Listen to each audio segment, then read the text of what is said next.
casal de brasileiros foi detido lá no aeroporto de Miami antes de embarcarem para Cancún, no México, por conta de uma baita confusão na hora do embarque. Eles estavam fazendo uma escala em Miami, o destino final era o México, mas por conta deles terem selecionado ali antes de comprar a passagem a saída de emergência, a funcionária da companhia aérea perguntou para eles se eles falavam inglês fluente. Eles se enrolaram ali na hora de responder. Foi uma confusão generalizada. Eu só sei dizer para vocês que a minha For You do TikTok, tudo que aparecia relacionado a esse caso pra mim era um monte de vídeo tão caótico assim, misturado com uns comentários tão toscos, de gente xingando eles, de gente julgando eles pela aparência ou pelo jeito de falar. Mano, eu juro pra vocês que tinha gente até zoando o inglês deles. Juro pra vocês. Mas o motivo de eu estar fazendo esse vídeo aqui é porque, afinal, quem são as pessoas que podem sentar na saída de emergência? E os funcionários da empresa, eles realmente podem te impedir de sentar numa saída de emergência se você comprou? Bom, então primeiro vamos tentar entender o que aconteceu. O casal tava lá na casa deles com o computador ou com o celular deles, eles entraram no site da American Airlines e reservaram uma passagem para Cancún, no México, com escala em Miami. Na hora que você compra a passagem pelo site da American Airlines ou de qualquer companhia aérea, quando você seleciona os assentos próximos à saída de emergência, você recebe uma pop-up, uma janela que aparece assim na sua frente, com algumas regrinhas e alguns pré-requisitos que você tem que concordar ali, né? Primeiramente, ler, compreender e concordar. Essas coisas básicas, né, que normalmente a gente não lê. Vamos confessar aqui? Que sempre que aparecem termos e condições, sempre que aparece até o negócio de cookies, você aceita os cookies? Você só quer tirar aquele negócio da sua frente logo, muita gente não lê, a gente deveria ler. Principalmente aquela parte de coisas que a gente não pode despachar na nossa mala, né? Tipo explosivos, armas de fogo, bateria de lítio, porque essas coisas são inflamáveis e elas podem fazer ali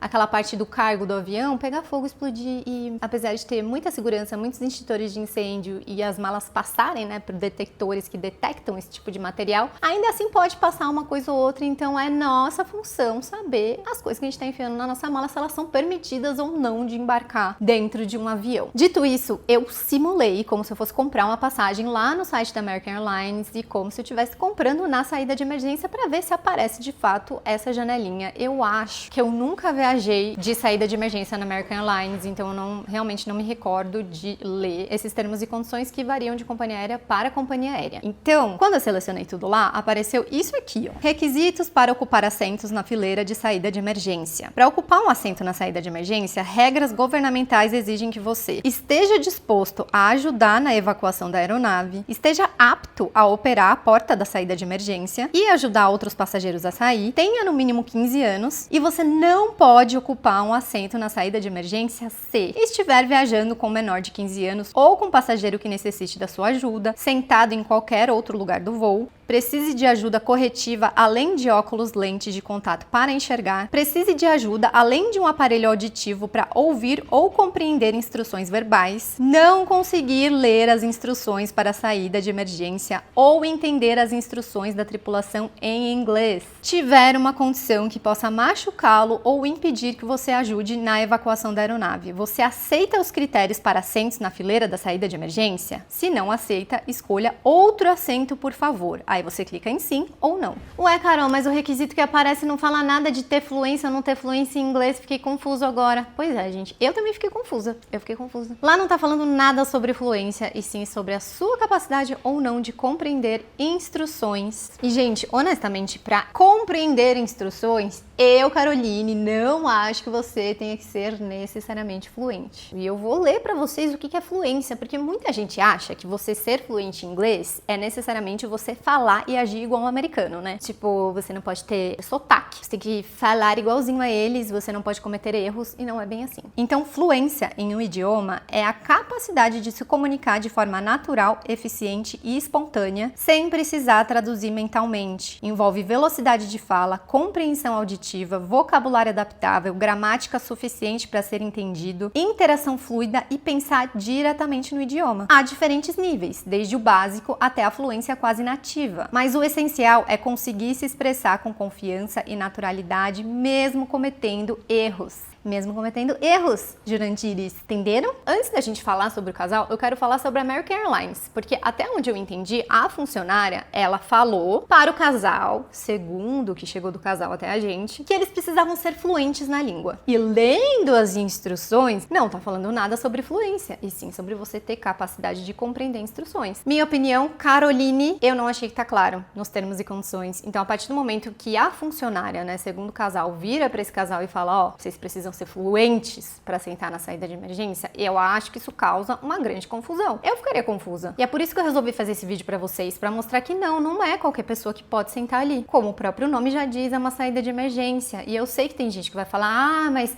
essa não é a função dos comissários, eles não estão sendo pagos para exatamente performar lá em caso de emergência, que eles abram as portas, que eles deem as instruções. Por que vocês dependem de pessoas que vão sentar ali para que estejam aptas a uma emergência? Gente, na teoria eu até compreendo esse tipo de argumento, mas na prática, quando você pensa em realidade, pode ser que o comissário esteja incapacitado de operar a porta, pode ser que ele esteja inconsciente. Eu consigo pensar 1 milhão de emergências. De repente você teve aí uma despressurização e o comissário ele não conseguiu pegar uma máscara. Você teve aí um rough air, né, onde os comissários estavam, sei lá, carregando aqueles carrinhos pesados, de repente teve um vácuo no ar, o avião faz assim, os carrinhos batem no teto, tudo voa pra cima e o carrinho cai em cima da perna de um comissário de bordo e ele fica incapacitado. Quem vai operar a porta dele? As pessoas que estão na saída de emergência. É por isso que essas pessoas precisam sim cumprir vários requisitos, inclusive serem pessoas fisicamente aptas a operar uma saída de emergência. Uma pessoa com o braço quebrado não pode operar uma saída de emergência, não pode sentar ali. E assim, mesmo que o comissário não esteja incapacitado, de repente a porta tá emperrada e ele precisa de uma ajuda de alguém para ajudar a desemperrar essa porta, o que quer que seja. Existe um negócio, pelo menos na companhia que eu trabalhava, a gente chamava de Able Body Passenger. E como funciona a seleção desse Able Body Passenger? Que é outra curiosidade que muita gente não sabe. Quando as pessoas estão embarcando dentro da aeronave e o comissário tá ali em pé, dando oi, sorrindo, sejam bem-vindos, muita gente fica irritada quando o comissário não tá dando 100% de atenção para ela ou ajudando ela a colocar a mala pesada dela em cima do bagageiro. Esse momento de boarding, gente, do embarque, ele é extremamente crucial para a segurança do avião. O comissário tá ali observando cada pessoa que tá sentando na área dele, porque tem áreas designadas, né? Cada comissário é responsável por uma área. Se a sua área tem saída de emergência, é sua responsabilidade ver se não tem uma pessoa sentada com um bebê de colo. Não pode? E você já tem que avisar essa pessoa se foi um erro aí de bucou a passagem, a galera do check-in deixou entrar, não conferiu. É sua responsabilidade fazer essa troca, tentar manejar ali as coisas para manter a segurança do avião. Os comissários estão observando ali pessoas embriagadas, possíveis pessoas agindo de uma maneira suspeita, pessoas de repente drogadas que possam ter aí abusado de substâncias e possam ter, sei lá, um surto, pessoas com dificuldade de locomoção. Isso é muito importante. Se tem uma pessoa com dificuldade de locomoção no seu voo, ainda mais se for um voo longo, você tem que ter certeza que essa pessoa vai ter ali uma certa assistência, inclusive para ir no banheiro. E aí dentro de tudo isso a gente também está observando aqueles passageiros que são aptos fisicamente a serem seus assistentes ou uma ajuda que você pode pedir em uma eventual emergência. Tem muitas coisas que a gente tem que fazer antes de você operar uma saída de emergência. Você tem que olhar, né, da janela para ver se de repente está pegando fogo numa asa e esse fogo está perto dessa porta e se você abrir essa porta, de repente a fumaça entrar e asfixiar as pessoas. São tantas coisas que você tem que observar que de repente uma pessoa que tem uma visão parcial, ela não seja a melhor pessoa para estar sentada ali. E por que a questão do inglês é tão importante? Porque a gente pensa numa emergência, ninguém vai dar instruções assim, né, de uma maneira calma como eu tô falando com vocês.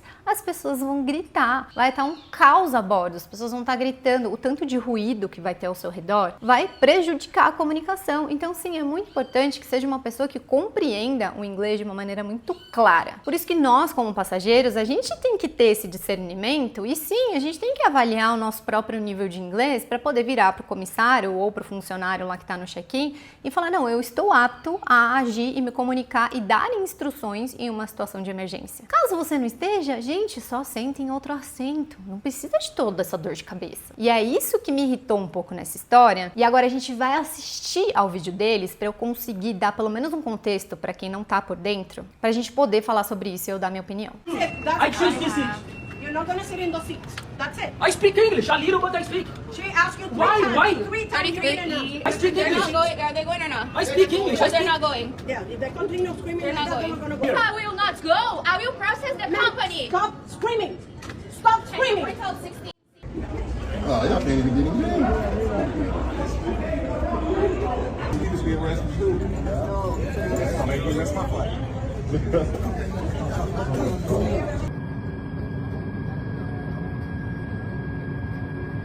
Oi pessoal, meu nome é Beatriz, esse é meu marido Rafael e nós estamos aqui primeiramente para agradecer as mensagens que vocês mandaram nos apoiando e tentando entender o ocorrido e também para esclarecer o que aconteceu entre nós e a American Airlines. Porque além do estresse que a gente passou por causa da empresa, ainda teve uma avalanche de mentiras e desinformações acontecendo por aí. E assim, o que não falta é gente nos acusando sem ter ideia do que aconteceu. E nós estamos muito abalados emocionalmente e machucados fisicamente por conta da forma que eles nos trataram. Em primeiro lugar, não existiu atraso por nossa parte pro embarque.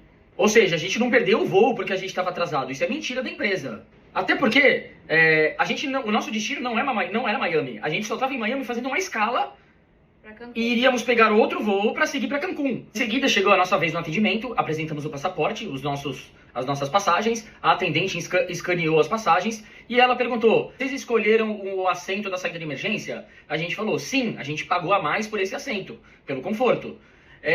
Foi quando ela falou pra gente assim: vocês falam inglês fluente? Aí eu respondi, na verdade: eu falo inglês suficiente para me comunicar, inclusive eu tô me comunicando com você. Entendeu? Eu não tenho como determinar o que é fluência, o que não é fluência, não é competência minha. Ela falou assim: eu já te perguntei 2 vezes e você não respondeu. Você fala fluente ou não?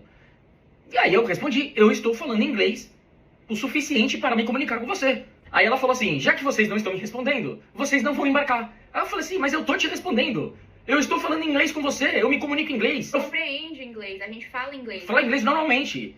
E aí eu questionei: o que isso tem a ver com o assento da saída de emergência? Essa fluência do inglês? E aí ela começou a ficar brava comigo, falando que eu não estava respondendo a pergunta dela e tal.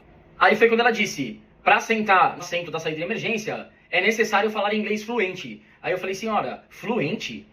Primeiramente, quando eu comprei as minhas passagens no aplicativo, não havia nada dizendo que era necessário falar inglês fluente para sentar naquele assento. Nada, nenhuma informação. Fluência, essa palavra é importante. Em nenhum momento, em nenhum lugar, tá dizendo que você precisa falar inglês fluente para sentar naquele assento. Foi quando eu fiz outra pergunta para ela: existe alguma norma da aviação, alguma lei específica que determina que para sentar no assento ao lado da saída de emergência precisa falar inglês fluente? Ela olhou pra minha cara e não soube responder. E depois dos questionamentos do Rafael, foi quando logo em seguida ela falou: vocês não vão entrar nesse voo. E acabou, vocês não vão entrar. E aí a gente ficou sem entender por que a gente não entrar no voo com a poltrona que a gente já havia comprado e nos outros 3 voos, porque foram 3 voos que a gente pegou, né, com 2 escalas, e a gente só tava trocando de avião. A gente não tava entendendo por que a gente não poderia ir no mesmo assento. Pra mim, a American Airlines supostamente fez isso pois o avião provavelmente deu overbooking e ela precisava de se livrar de 2 passageiros. Então, assim, esse papo da American Airlines falar que a gente chegou atrasado, que é mentira, que eu derrubei café na moça, é mentira, tá? Porque nesse momento que teve essa confusão, a gente foi em direção ao portão de embarque, ela me puxou pelo braço, e tanto que eu estou roxa no meu braço, e eu estava com o meu café na mão. Então, nesse momento, quando ela puxou, o café voou pra tudo quanto é lado. Na minha roupa, na minha mochila. Então, assim, eu não joguei café nela. Enfim, durante a confusão, a atendente da American Airlines falou assim: vou chamar a polícia, pegou o rádio e eu falei assim: por favor, eu também quero que você chame a polícia. Porque eu imaginava que a polícia iria ouvir as partes, né? E eu vi tanto o que a atendente da American Airlines falou, quanto a minha versão.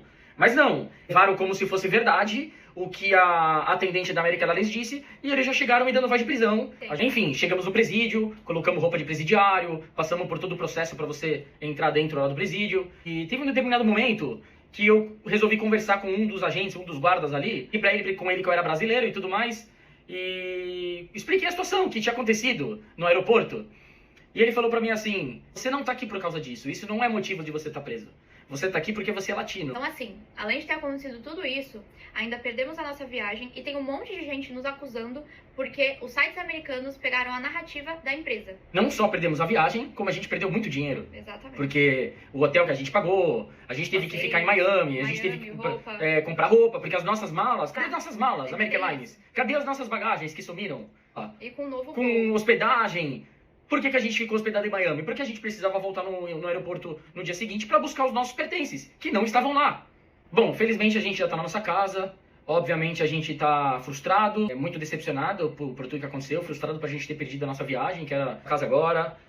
A gente tá muito cansado, muito exausto. a gente praticamente não dormiu. É frustrado porque a gente acabou não fazendo a viagem que a gente queria fazer, né? A gente saiu da nossa casa para viver um inferno. Agora tudo vai ficar na mão do nosso advogado, que tomará as medidas cabíveis. Vamos lá, na minha opinião, eu acho que sim, o casal tem um nível de inglês ok para entender as instruções que de repente algum comissário fosse dar para eles. E eu ouso dizer que eles são tão aptos a compreender instruções que eles escolheram descumprir as instruções que a funcionária deu para eles lá no check-in. Ela falou, ó, vocês não vão embarcar. Ele compreendeu nitidamente isso, argumentou com ela de uma maneira que aí eu vou falar para vocês que eu não consigo passar pano também. Eu não acho que as coisas se resolvem você levantando a voz ou você sendo supostamente arrogante. Eu não tava lá, eu não sei falar, eu não posso falar. Mas eu realmente não acho que as coisas se resolvem elevando a voz, você dando uma atitude negativa, e sim tentar resolver isso, sabe? Então, assim, na minha cabeça, regra tem que ser clara. Se a mulher falou pra eles que eles precisam ser fluentes, tá um pouco divergente do que tá escrito nos termos e condições. Então, talvez eles tenham que ser mais claros. Mas assim, gente, independente deles serem fluentes em inglês, nativos, falarem o inglês intermediário, básico ou nada, nenhum passageiro deve ser impedido de embarcar porque ele não fala inglês. É obrigatório agora falar inglês pra poder andar de avião? Não. O que eu acho que tinha que ter acontecido ali era esses passageiros serem remanejados para outros assentos. E mesmo que não tenham outros assentos, vocês não vão poder nesses assentos, mas tem outro voo daqui 2h30 ou um voo amanhã. Eu compreendo e eu sei que vocês vão comentar aqui embaixo que a culpa não foi da funcionária, e isso vai muito da opinião pessoal de cada um. Muita gente fala que a culpa foi da conduta dos passageiros, que quando ela perguntou se eles eram fluentes sim ou não, ele deveria ter respondido só sim ou não e ter seguido as instruções e escutado. E eu concordo, gente, eu concordo plenamente com isso. Inclusive teve um comentário sensato no meio daqueles outros comentários, que foi o comentário da Daniele, dizendo, gente, até entendo o lado de vocês, mas poxa, aquilo era hora de provar ou não se falavam inglês? Quando estamos lidando com agentes ou oficiais no aeroporto, respostas como sim e não já bastam. E eu não posso concordar mais com esse comentário, e eu ouso dizer até que eu não acho que a questão ali deles terem sido presos, da polícia ter sido chamada, foi por conta deles terem brigado ou discutido. De repente, eles estão no mau dia, a funcionária está no mau dia, eles estão no embate ali para ver quem implica mais com o outro. Eu não acho que foi sobre isso que a polícia foi chamada, eles foram detidos. Eu, Caroline, acho que o motivo deles terem sido levados pela polícia foi porque eles ultrapassaram o portão de embarque, gente, sem a autorização dos funcionários do embarque, sem a autorização da segurança. Eu acho que independente do quanto escalou essa discussão entre funcionário e eles, a partir do momento que você passa por cima de uma autoridade do aeroporto e você cruza, mas eu só cruzei uma catraca, uma porta. Gente, nada em aeroporto é só uma catraca e uma porta. Tem lugares ali que já são território internacional. Vocês sabiam disso? É por isso que eu não fico tão surpresa não deles terem sido detidos sim, gente. Eles supostamente desrespeitaram ali regras de segurança. Mas, de novo, eu não tava lá. Só o que eu vi foram esses vídeos da internet. Mas o policial disse pra eles que eles foram presos e eles foram detidos porque eles são latinos e eles sofreram xenofobia. Eu não estou falando que nos Estados Unidos não existe xenofobia. Uma coisa que vocês nunca vão ver nesse canal é eu passando pano pra estadunidense. É eu exaltando os Estados Unidos. Gente, eu fui comissária de bordo. Eu tenho um relato aqui pra vocês da xenofobia que eu sofri em Nova York. Eu tenho um real ranço dos Estados Unidos. Mas você mora no Canadá. Meu querido, muito leiga a pessoa que acha que o canadense e o estadunidense são minimamente parecidos. Eles são seres completamente opostos. O que eu posso dizer pra vocês, gente, pela minha experiência própria, a gente aqui no Brasil é muito mal acostumado com essa coisa do atendimento ao cliente. A gente é muito mal acostumado, eu falo por mim mesma. Todas as vezes que eu viajei ou eu morei em outros lugares, se eu não estava sendo atendida por um latino, um brasileiro, um filipino que seja, porque, olha, se tem uma nacionalidade que eu amo, é filipino. Se eu não tô sendo atendida por nenhuma dessas pessoas, não me surpreende quando eu sou mal atendida. Aqui tem um negócio que é cultural nosso, de que, primeiro, a gente tem lá as leis do direito do consumidor, mas segundo, a gente tem uma cultura de que o cliente tem sempre razão. E é sim um pouco chocante e causa um estranhamento quando a gente tá em outro país e a pessoa atende a gente assim, ó. É isso que você quer? Tá bom, tá. Ou quando acontece alguma coisa com uma companhia telefônica e você não tem um Procon pra você ligar quando eles não resolvem o seu problema. Gente, se tem um negócio que funciona no Brasil é Procon. Mas outro ponto que a Daniele do comentário levantou que é muito importante é que, gente, quando se trata de autoridades de aeroporto, é sim ou não. A pessoa te perguntou um negócio, você responde exatamente o que essa pessoa perguntou. Você não dá rodeios, você não fica inventando história, você não tenta dar uma de brasileiro e ser simpaticão. Não faça isso, tá? A agente de imigração, então, não se brinca. Então tem todas essas questões e se ilude quem acha que é só com passageiro normal, tá? Quando eu era comissária, as coisas que eu já passei no aeroporto da Austrália, no aeroporto do Japão e principalmente em aeroportos da Alemanha, mano, teve uma vez que um agente de aeroporto cismou que tinha pólvora no meu uniforme. Cara, ele selecionava, sei lá, 3 pessoas da tripulação que tinha, sei lá, 27 comissários. Ele selecionou eu e mais 2 e ele cismou que eu tinha pólvora no meu uniforme. E eu fiquei irritada, gente. Não deveria. Só que se você demonstra irritabilidade, se você demonstra qualquer tipo de desacato ou de impaciência, meu Deus do céu, essa pessoa vai fazer da sua vida um inferno. Em Israel também, eu e as minhas amigas, a gente viajando, eles começaram, né, a fazer perguntas muito absurdas pra gente, tipo, eu acho que o seu sapato é uma bomba. E a minha amiga deu risada, ela quase entrou descalço dentro do avião. Tá, então esse é o tipo de coisa que você só escuta, por mais absurdo que seja, e você fala, não, se você quiser eu tiro pra você escanear ele. Só que uma coisa é fato, né, as companhias aéreas, quando elas operam voos pra determinados países, então se eles estavam voando pro México, obrigatoriamente tem que ter, tanto na tripulação quanto nos funcionários de aeroportos, pessoas que falam a língua de destino. Porque pode até ser que esse casal não era fluente em inglês, mas pode ser que tenham senhores e senhoras e famílias e crianças que não falam inglês, que só falam espanhol, então tem que ter um Spanish speaker. Tem que ter uma pessoa que fala espanhol. Essa agente de aeroporto, eu não passo pano pra ela. Por quê? Porque eu acho que tem outras formas de você resolver essa situação. Sim, ela poderia ter chamado uma pessoa que fala espanhol. Mas espanhol e português não é a mesma coisa, gente. Você tenta, pelo menos, sabe? Você tenta acalmar a situação e não inflamar mais ainda. Essa é a minha opinião. Por favor, deixem a opinião de vocês aqui embaixo. Eu tenho certeza que tem muita gente que não concorda comigo e tá tudo bem. Eu sei que é um assunto delicado e é um assunto que veio pra gente em fragmentos, né? A gente não tem como saber como foi a história real. Eu não defendo nenhum dos lados, eu acho que todo mundo errou, alguns mais, outros menos. Meu ponto com esse vídeo foi trazer mesmo pra vocês pra esclarecer, né, quem que pode, afinal, sentar na saída de emergência, o que pode, o que não pode, quais são os pré-requisitos, e enfatizar aqui que, na minha opinião, eu acho que a American Airlines, se de fato é o que essa funcionária falou, que as pessoas têm que ser fluentes, eles precisam deixar um pouco mais claro. E não é porque eu penso isso que eu estou passando a mão na cabeça do casal. Eu não conheço eles, eu não estava lá, e eu acho sim que eles erraram em vários pontos. Eu acho que as coisas não escalariam pra esse ponto caso eles só tivessem respondido a mulher e ficado na deles. Pra mim, eles falam inglês, eles se comunicam e eles sabem receber instruções, eles entendem. E eu acho que o aeroporto é um ambiente multicultural, eu acho que pessoas que trabalham com aviação, elas têm que ter esse discernimento de que você tá lidando todos os dias com pessoas de vários backgrounds diferentes, de várias culturas diferentes, que às vezes não vão falar a língua que você fala. Eu posso estar sendo um pouco também enviesada por uma opinião própria que eu tenho sobre estadunidenses. Eu fico meio pé da vida porque eu sinto que eles acham que todo mundo é obrigado a falar inglês. Eles, que só falam uma língua. E a real é que as pessoas não são. Gente, quantos voos pra China eu fiz na minha vida em que as pessoas não falavam uma palavra de nenhuma das línguas que eu falo e eu não falava nenhuma palavra das línguas que elas falam e a gente se sabia fazer entender como body language, boa vontade, empatia um pelo outro, vontade de fazer as coisas acontecerem, de não ter uma dor de cabeça. Então, assim, eu sei que depende de ambas as partes, mas eu acho que poderia ter sido diferente, eu não precisava estar aqui fazendo esse vídeo com raiva dos Jurandir que estão julgando inglês alheio, porque se tem uma coisa que me irritou nessa história inteira é gente que não sabe nem falar hi, how are you, zoando o inglês da mulher. Enfim, gente, eu quero pedir humildemente pra vocês deixarem o like nesse vídeo, se inscreverem nesse canal, agradecer as pessoas que chegaram. Por favor, vocês que chegaram aqui, comenta aqui embaixo o que vocês querem ver, quais assuntos, opiniões e fatos e coisas que vocês querem ver eu falando aqui. Muito obrigada por quem assistiu até o final, um beijo e até a próxima.